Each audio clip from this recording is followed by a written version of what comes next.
दोस्तों नमस्कार। बिजनिया संजय से मैं कौशल तिवारी। 5 राज्यों के चुनाव परिणाम से उत्साहित देश के प्रधानमंत्री नरेंद्र मोदी ने साफ कह दिया है कि अब राजनीति में परिवार की कोई जगह नहीं है।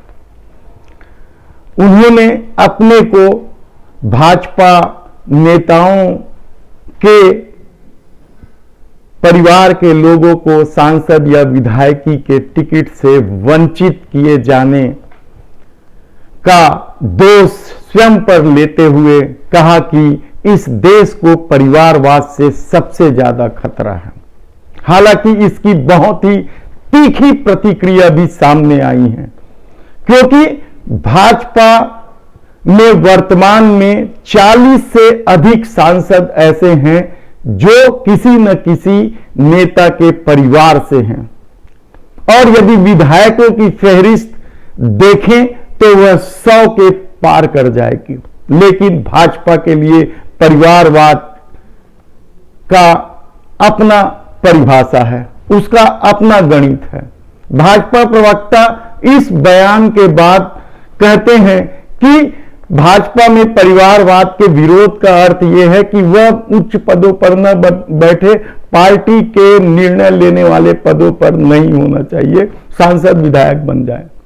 सवाल बहुत से हैं, लेकिन सबसे बड़ा सवाल, यदि आम लोग इस बयान के बाद यदि अपनी प्रतिक्रिया दे रहे हैं तो आप हैरान हो जाएंगे। किसी एक ने लिखा कि जिसका परिवार नहीं वह परिवार का दर्द क्या जाने।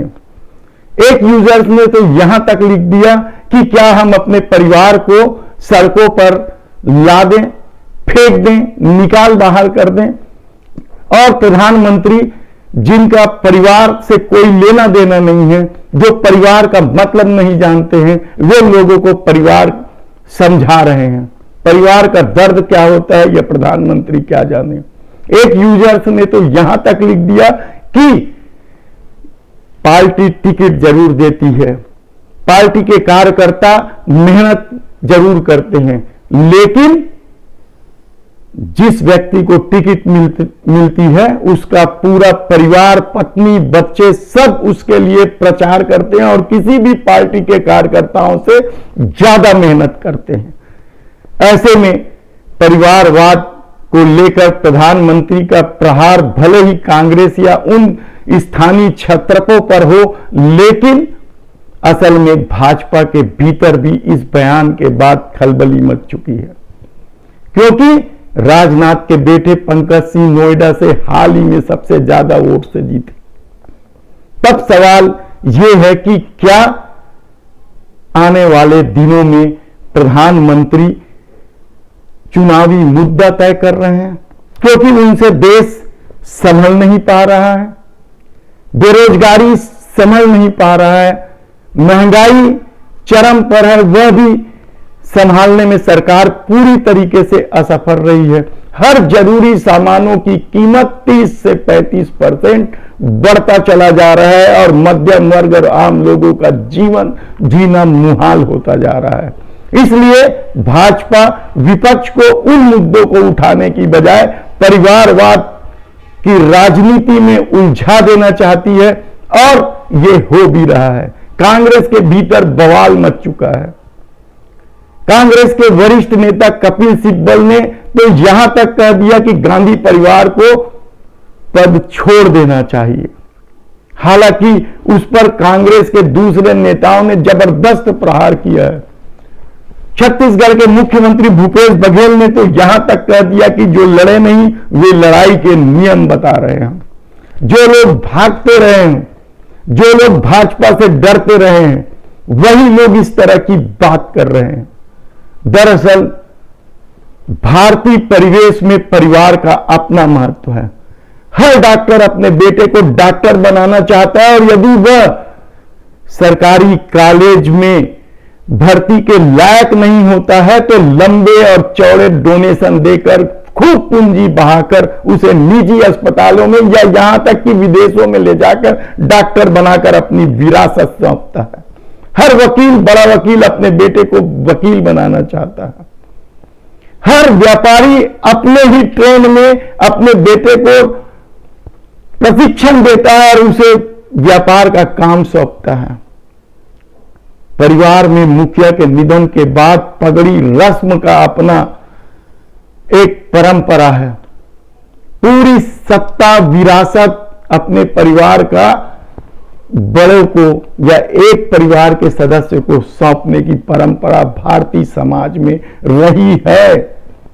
ठीक है, योगी आदित्यनाथ ने कोई शादी नहीं किया है, तो क्या इसका मतलब यह है कि परिवार को तिलांजलि दे दी जाए?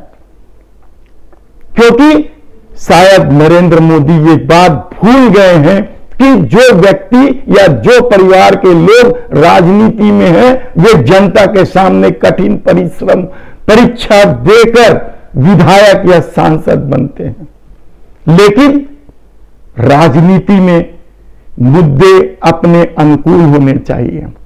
और जब से देश के प्रधानमंत्री नरेंद्र मोदी ने सत्ता संभाली है, उन्होंने अपने ही पीठ पर, अपने ही मैदान पर विपक्षियों को लाकर पटकनी देने की कोशिश हमेशा करते रही है। उत्तर प्रदेश के चुनाव में लोग पूछ रहे हैं किसानों के मुद्दे का क्या हुआ। भाजपा हंसी उड़ा रही है। देख लिए किसान, कर लिए, हो गया, हो गई महंगाई, हो गई बेरोजगारी। सत्ता हासिल करने के लिए वही मुद्दे अनुकूल होते हैं या भाजपा वही मुद्दे को अपने अनुकूल बनाती है जो उसे सत्ता तक पहुंचा सके। तब सवाल यह है कि क्या आने वाले दिनों में विपक्ष महंगाई का मुद्दा ना उठाए, बेरोजगारी का मुद्दा ना उठाए, सार्वजनिक क्षेत्र की कंपनियों को यानी भारत को टुकड़ों में एक एक करके बेच देने की नीतियों के खिलाफ क्या आवाज नहीं उठानी चाहिए? भारत वेलफेयर स्टेट की कल्पना के साथ जीता है, उसी तरीके से कार्रवाई करता है।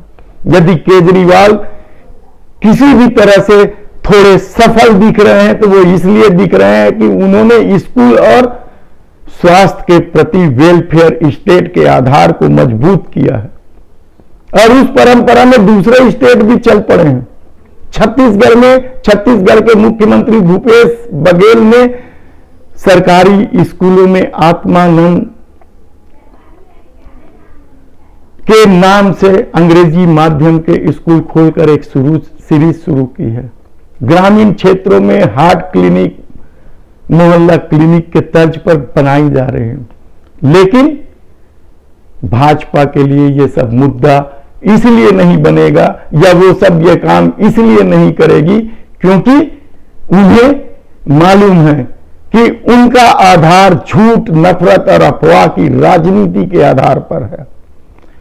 वह 2025 की तैयारी कर रही है। आरएसएस के स्थापना के 100 वर्ष पूरे होने की तैयारी में वह वास्तविक मुद्दे या जनता के मुद्दे से इतर राजनीतिक दलों के अपने तौर तरीकों को लेकर एक मुद्दा बना देना चाहते हैं ताकि आने वाले दिनों में राज्यों में जो भी चुनाव हो और 2024 के लोकसभा चुनाव में परिवारवाद ही सबसे बड़ा मुद्दा हो और भाजपा इस मुद्दे को कायम रखने के लिए कोई आश्चर्य नहीं कि भाजपा के भीतर में परिवार से जुड़े लोगों की टिकट काट दे। हालांकि यह संख्या बहुत बड़ी है, इतना आसान नहीं है। उत्तर प्रदेश में भी यह कोशिश की गई, लेकिन क्या राजनाथ सिंह के बेटे की टिकट काटने की हिम्मत जुटाई जा सकी? नहीं जुटाई जा सकी। तब बहाना यह होता है कि निर्णय लेने की क्षमता वाले नेतागिरी की बात हो रही है।